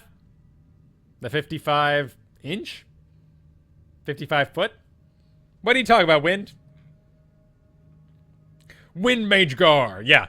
You either get to be called Mage, Wind, or Gar. I ain't saying that whole thing every time. Let's see if we can fix this sort of green screen degrade that's happening at the moment as my sunlighting has changed. And up. The magic is ruined. Oh, I'm a little bleached there. And let's hold. Whoa.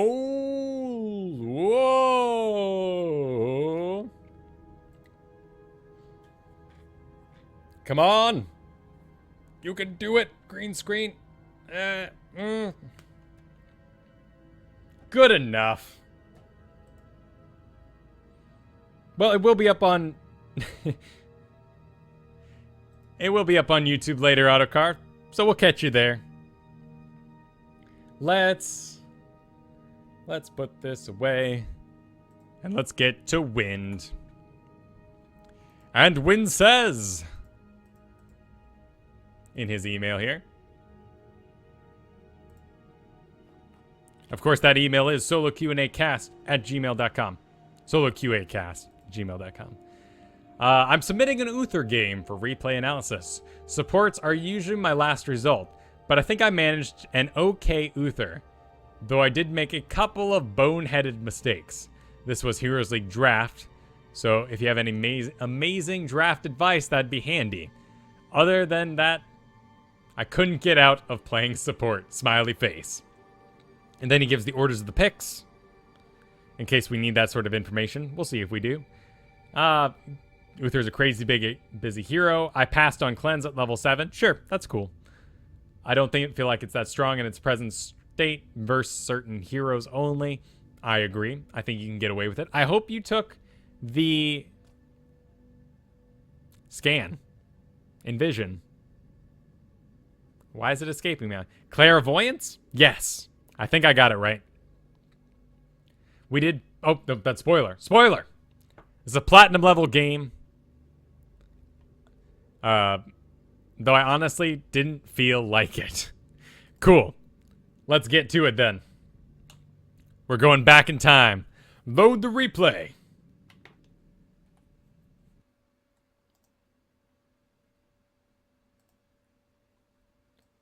And while that happens, let's see if I can fix this camera situation. Oh, my hair. See, my hair kind of holds up, doesn't it? As long as I don't wear a green shirt, we're good to go. That looks great. Let's continue.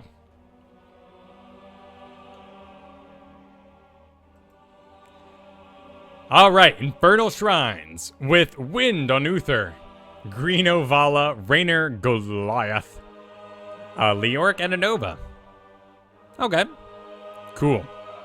Actually, a decent little Uther comp. And we'll get to that in a moment. Lieutenant Morales, Muradin, Nazebo, Kael'thas, and Zeratul on the enemy team. Interesting. Some obvious explosive choices, of course. But what to kill first? Morales? Kael'thas? Zeratul? Nazebo? That's a tough choice.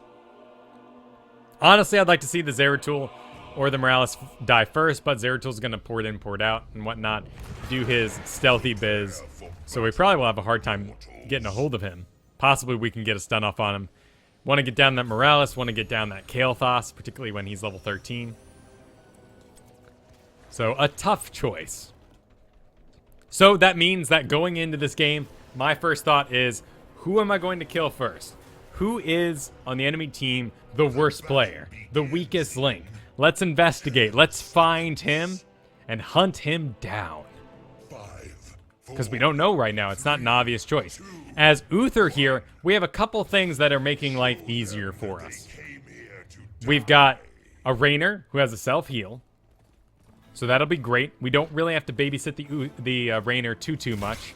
We've got a Nova who really won't even probably survive long enough for us to get a heal off on. So we're ignoring the Nova. She's going to do her own thing, hopefully from the safety of the shadows. We've got a Leoric who is going to need quite a bit of healing to keep going, of course. Not a lot of damage mitigation outside of that Wraith Walk combo we talked about with the Hardened Bones talent. And then we have Vala, who is very clearly our auto attack mass damage cleanup that is going to get the majority of our divine shields. And think about that. We've already made a number of choices just saying that. We've already said that we're going to ignore the Nova, basically. We're going to ignore the Rainer, unless we think, of course, that his talent is off cooldown. In fact, let's see what his first level talent was. It was, give me more! Yes, excellent. Cool. So we've removed the Rainer from our thought processes. Now, the game has gotten even easier. Sure, you have all these crazy buttons to take advantage of, but that's only 2 real targets, including yourself, I guess. 3 real targets that you need to concern yourself with keeping alive. This is a great little... I mean, ideally, I'd like to see Vala be, like a Kerrigan, a Butcher, an Illidan, a Thrall. We don't really have a melee cleanup here, but it's pretty darn good, right? It's a pretty good Uther comp. Looks like we can look at this too. We can see Siphoning Arrow. So Vala's going a Hungering Arrow healing build, which means, hey, we don't even have to pay attention to her that much more then. She might be able to take care of herself a little bit. Excuse me. Thirsty. Cool. So as we go through this, you're most likely going to get the shield. Shield is a 15% barrier based on the hero that you cast it on's total health. So we look at total health here and we see who we're going to cast that on. Obviously 2,500, 1,400, 1,300, and 2,200. So we can make two choices here: ourself or Skeleton King. Boom! The game just got even easier, right?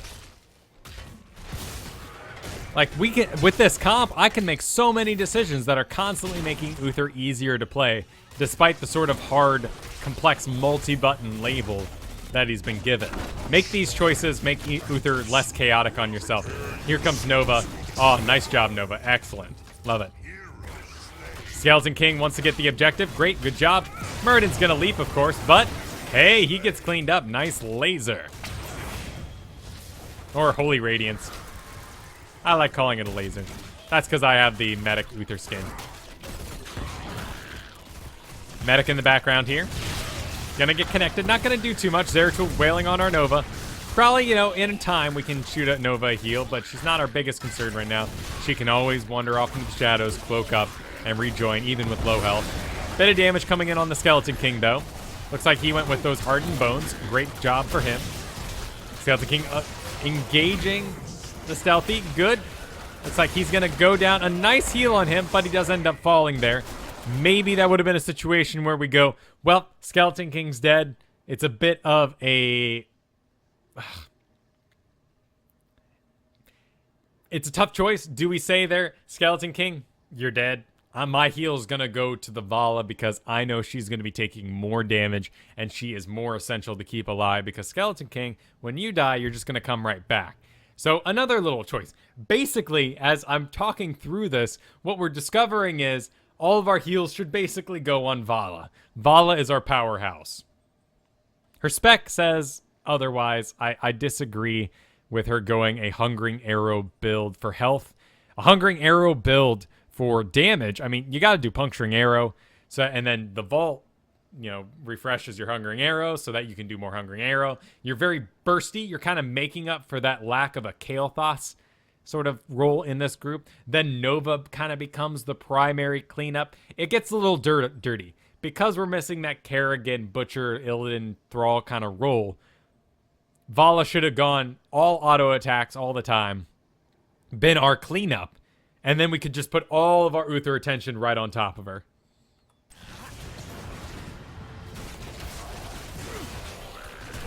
I like that idea too, Number Fox. There is quite a bit of range damage on the enemy team. A multi-shot build would have allowed us to have a little more safety when knocking our Zeratul out of his stealth. Lots of damage raining down on this. They were a little slow to hit the button too, and he's end up gonna falling for that. But no, he keeps walking. Holy crap!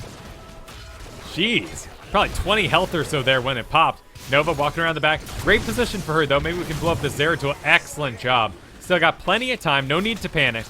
Until they're above 30. 30 seems to be the magic objective number. Let's not panic here. Of course, run yourself out in front. You got that shield button. It's all you, man. You're the one. You want to cast the shield on yourself or Skeleton King, whoever shows up first here. So get in there and tank for a little bit. It's a bit wacky. See, look what you did to Vala. That's not enough. That's tiny. That's a whole cooldown. That's a life-saving cooldown. In fact, let's go ahead and make yet another choice. Let's say that we will cast shield only on myself and the tank, and I will cast it in anticipation of them taking damage. Of myself about to take damage because I'm going to run in and stun something and do a bit of tanking in the absence of Leoric. Or Leoric's here. I'm assuming by him getting himself out in front, he's going to take a whole bunch of damage. I'll cast it beforehand. He then takes the damage. I don't have to heal that damage. And my heals can continue to rain onto our only real heal target, the Vala. So Uther isn't that hard. He really isn't. You just have to make up little rules for yourself so that you don't get overwhelmed by Twitch possibilities. But we got Momentum, Arcane Punisher. There's not really a bad Punisher. My least favorite is the Mortar dude. But it looks like we body blocked our Nova a little bit there. Of course, both these guys are stealth, so they're gonna sleek away, unable to find one another. Well, let's get back on you. Nothing wrong with really hanging out in the back there. We're running back to, what, hit a well? Kind of an odd time to do it. I'm concerned about keeping the Vala alive here, so I would have hung out, make sure the Vala got out. And then we can go, you know, I mean, we didn't really need that now, because what are we healing up for? We could have hearthed out. Nothing's really coming down any particular lane. Rainer's in about a bit of a dangerous position here, all by himself. I can count Medic. Okay, there's 2 top. Skeleton King can just go ahead and ghost himself out. He already connected that Drain Hope. He should have already ghosted quite a while ago. He's going to go a lot lower than he needs to here. Particularly because Kael'thas can pick him up, stun him, and whatnot. This actually gave Goliath down in the bottom quite a bit of time to push the wall. He got both towers, so that's an XP lead for us. We're getting off our auto attacks, getting some orbs. This lane is pushed out. We're missing too many people. No point in pushing any further. Good. We'll leave Vala do it. She's got Vault. That's fine. We can go up top. Maybe we can help top off Skeleton King before the next engage. Throw out some heals. 12-second cooldown on those heals, so might as well get them out now when we're not in combat. Maybe we can land a nice stun. If we can get in range first. We all end up body block the Skeleton King a little bit. That's a shame. Sadly, no holy boost for Uther to close that distance. Because there is no such thing.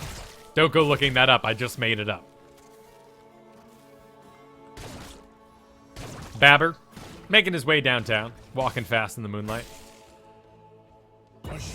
Goliath. Oh, why'd you turn around there? But he dodges. Sadly, Babber not able to connect. Frog's chasing. Where you at? Good, you're good to go. Nice job, dude. Let's get on, and that is that you have your mana, you have full health. Let's get back in here. All right, I'm going to be watching this protective shield target.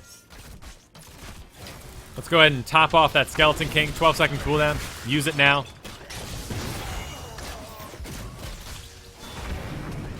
All right, bit of damage coming in on the Vala. Shield goes out. Shield goes out and what? Was immediately digested? What happened to it?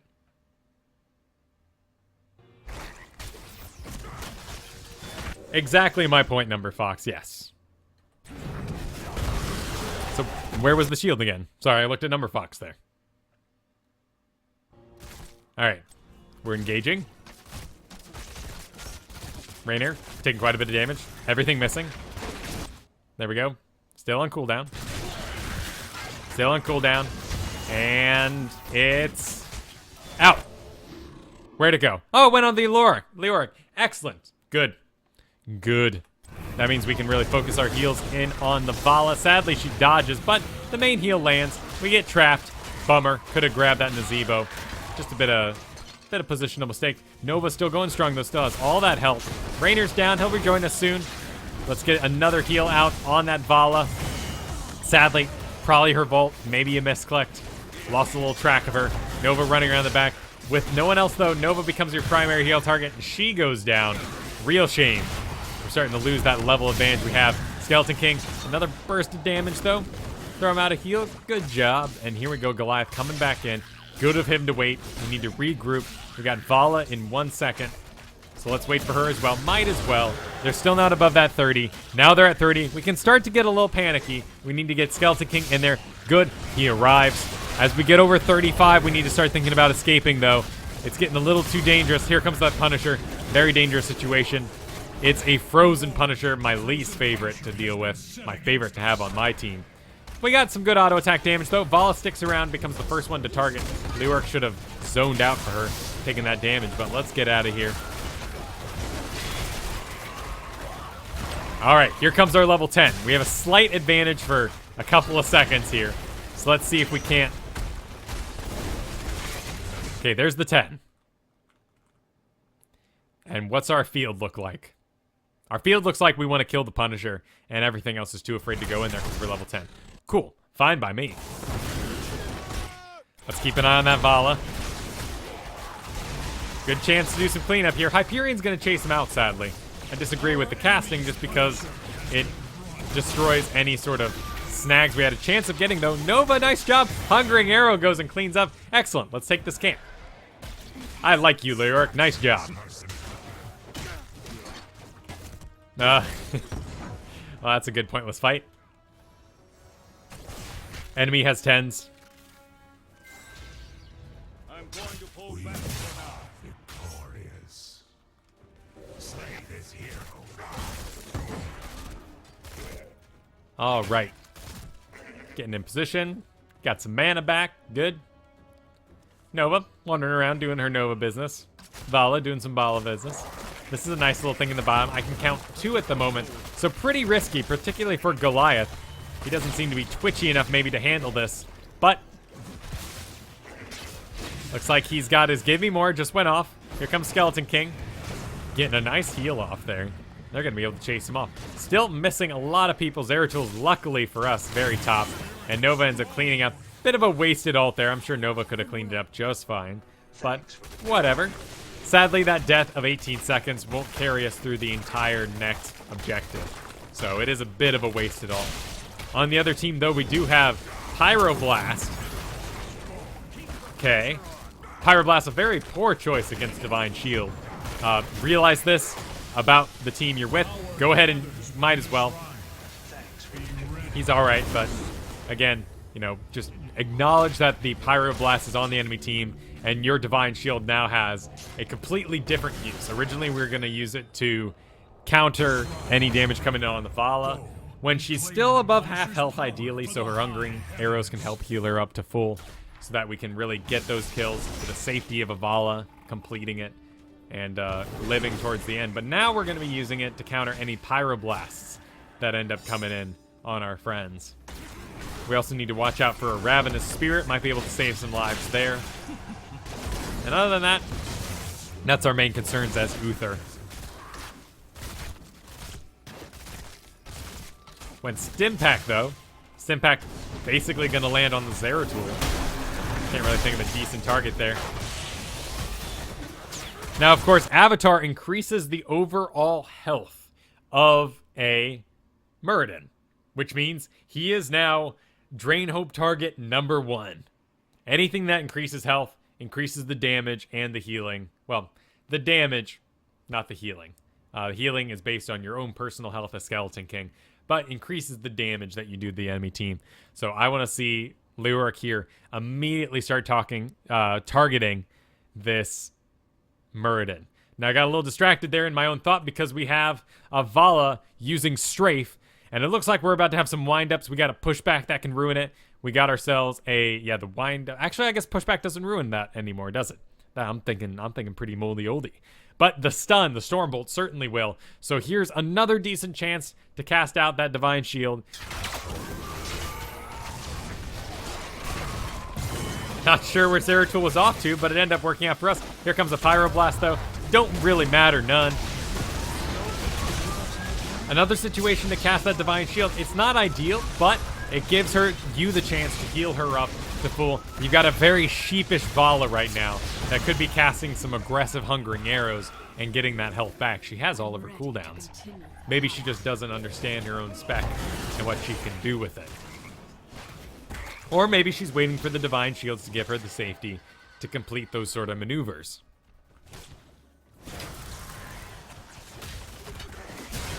Howdy, Fredo. And I agree with you, Number Fox. I mean, you got Zeratul, and, like, other than that, there's nothing really there. Great stun. I want to watch that again.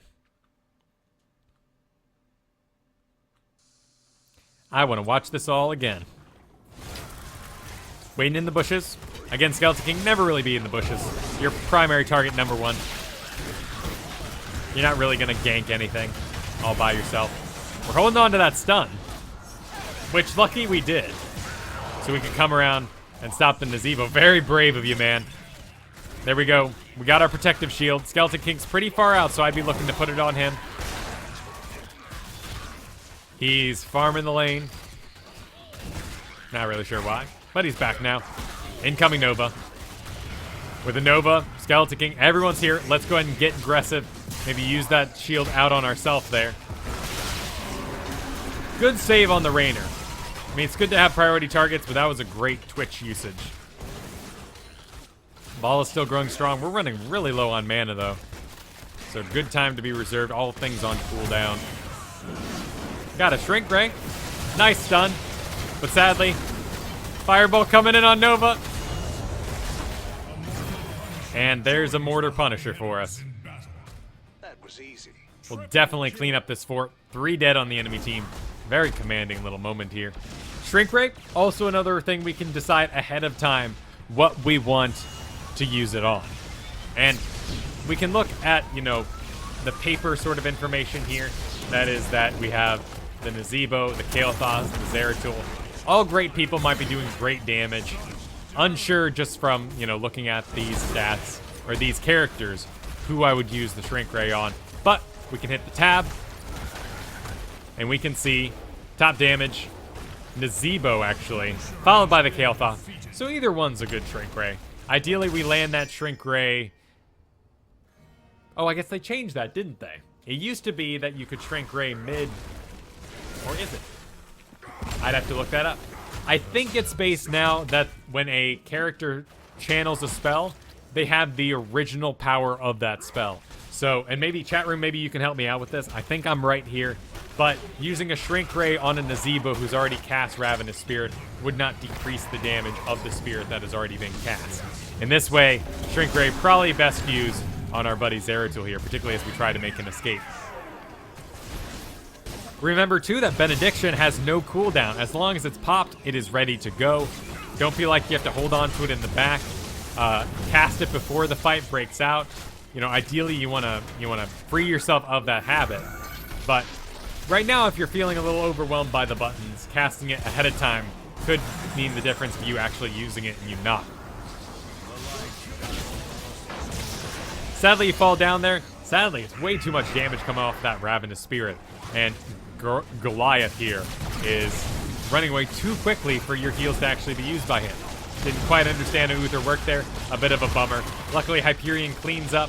We didn't even get to cast a couple of our spells here before we died, but no matter. They're in hot pursuit. Luckily, we have Skeleton King doing a little bit of crowd control, but damn! And they end up falling. Luckily, a wall there absorbs the spiders that might have otherwise left the Vala. Depending on spec here. Let's see. Oh, he didn't pick his level 16 yet. Or, yep, see? He didn't pick it. My fat face is just in the way.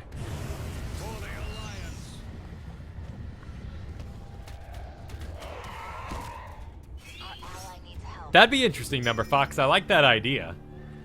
Probably not the damage you want to be doing, and he didn't go for the spec anyway, but it's an interesting idea. Also, if Zeratul ended up going with the every third basic attack deals extra damage, there could be an argument for that as well. But here we go. You're back up. Let's get you. Nice shield. Out early. I like it. Let's go ahead and use up the Shrink Ray. Let's Benediction that Vala. Get her healed back up. And sadly, we fall. We fall with a lot of spells still able to use. So I'm guessing this is kind of the situation this whole sort of talk was leading up to. That you felt completely overwhelmed by your now 7 buttons and ended up not using a majority of your cooldowns. And sadly fall rather early. Lucky for us, 2 dead on the enemy team with a medic who does very little damage. They lost a lot of power, so we should be able to zone him out no problem. Nova still going. Looks like Rainer still has his heal. There's the Hyperion to push him out, get us those little bit of extra kills. Hopefully that'll get him on the run, because we do need them to not attack things at all here. Actually, dead Nazebo perhaps. Clean it up, Nova. Nice job. And we end up getting ourselves a nice Arcane Punisher to push the bottom lane. Right. Let's try that again. Yeah. Cool. Yep. Someone else take care of that. That's not Uther's job. And Uther would be really, really, really bad at that job if he went to go complete it. So that is someone else's. Sadly, no one else is really reacting to it. I guess Rainer's off to take care of it. At this point, you know, we're all recovering. We had to get Uther back in the fray. So I'm glad we're waiting in the back, though. But sadly, this means our Punisher not going to get too much done. Of course, Arcane doing quite a bit of damage to all the buildings here. But we're still going to be left with our one of our sort of win conditions being wasted. At least we stop the enemy team from getting it. Should capture this mercenary camp. And we move in on a mercenary camp. Now we're missing everyone. This was the lane that was being pushed, so there's a good chance that they are incoming on our position. Nova, though, scouting it out. So no problems there. We got mid here. Pushing. Count 3 here. We're safe bot. Might as well go take some more mercs. I agree. Rainer's got top on lockdown. No problem. Nova's moving around, seeing if she can find the other people. They may be going for our mercs here. That'd be a little extreme. And luckily, Rainer checks it out. They got to clear out the bottom. I'd like to see us go take these mercs now, too. Or maybe even push the top 4. Take advantage of our level lead a little bit. Hopefully get 20s while they're still 19 before the next objective. And win this thing right out on the back of that. Goliath, though, overextending, sadly. Nice and vulnerable. That's going to actually deny all the damage that was coming in on him well before. And you still got a lot of your cooldowns, plenty of heals. Nice job not blowing those all on Goliath, even when he was under that. There was a chance that other fights could break out and other people would be in danger. This is a little bit dangerous. If we can get Nova to scout it out, it makes it a little bit easier. She sees them incoming. They know you're here. Hopefully she can land a nice little decoy, distract some people. There we go. We got Zeratul to pop out early, and that actually might be a dead Zeratul in the back of it. No, he teleports out, and we get a heal from there. Divine Shield already used, carrying it back. Oh, to the Nova. A little rough there, Gino. Babber, I'm sure, did not appreciate that one. Plus, you probably had a vault to get away from it, and a bit of an odd strafe, and carrying that to 2 other players. Incoming on the Kael'thas. Of course, Nova there should have acknowledged that Kael'thas has Arcane Barrier at level 16, so targeting him was not the preferred shot. In fact, really, I mean, Nova can triple tap Zeratul to her heart's content because it stops him from cloaking. So it's kind of the preferred move here. Again, running forward, great idea getting that stun off there. It's going to be a lot of damage negated. He's pissed at you. Moving in here, nice laser. Again, we're sitting here without Benediction being used, though. A very important cooldown. Zeratul, mystery, he jumped off there. There he goes. Come on, Vala, you got ourselves a Hungering Air or some sort of mystery? That would have been cute if she would have gotten it, but sadly, no. Use that Benediction. Use it for a double stun. I just want to see you use it.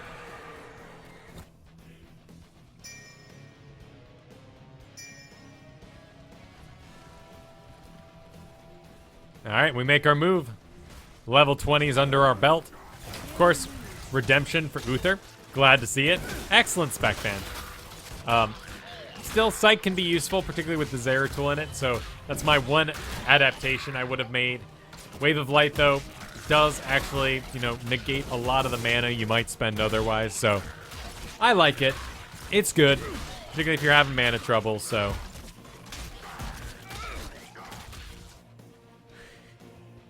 No, Papa. Garrett, upset about getting stunned? Alright. There's a stim going out on Zeratul, so we can pretty well negate quite a bit of damage if we just counter that. In fact, Nova, or Vala, carrying that stun back, or that Pyroblast back around to you, Uther, really just breaking me. Vala ends up vaulting out. Could have avoided a lot of that damage with the Divine Shield on her. Maybe could have avoided even more of that damage using that Shrink Ray early on. Glad to see that Benediction got used. But really, you're in a pretty good commanding position here on the back of a Frozen Punisher. I'd like to see you guys win the game with 38 seconds till your next player pops up. You got a 5v3 at the moment. Plenty of opportunities to win. Don't forget, too, that Shrink Ray also has that really sweet slow on it. You can use it for snags, get your friends those kills that they need to win the game. Of course, this Punisher is going to be carried over the wall very shortly, so now we need to burn through this wall as fast as possible to make sure that he doesn't just soak all the damage before we can get in range of him. Gino's making a bit of a call. Got to be ready with that Divine Shield again. There's the leap. Damage going out on the Nazebo. He dies to a Hungering Arrow. And, well, I mean, Medic Zeratul. There's nothing really to worry about there. We got plenty. Sadly, Nova is going to fall. I think Rainer's going to clean this up, no problem. In fact, you're going to get off a stun that feels real good. And now we win. So, nice job. Bit stumbly. Use those cooldowns. And, of course, you know, make things easier on yourself. Jeffy, what you doing back there, man? Were you about to BM? That's no good, man. Don't BM.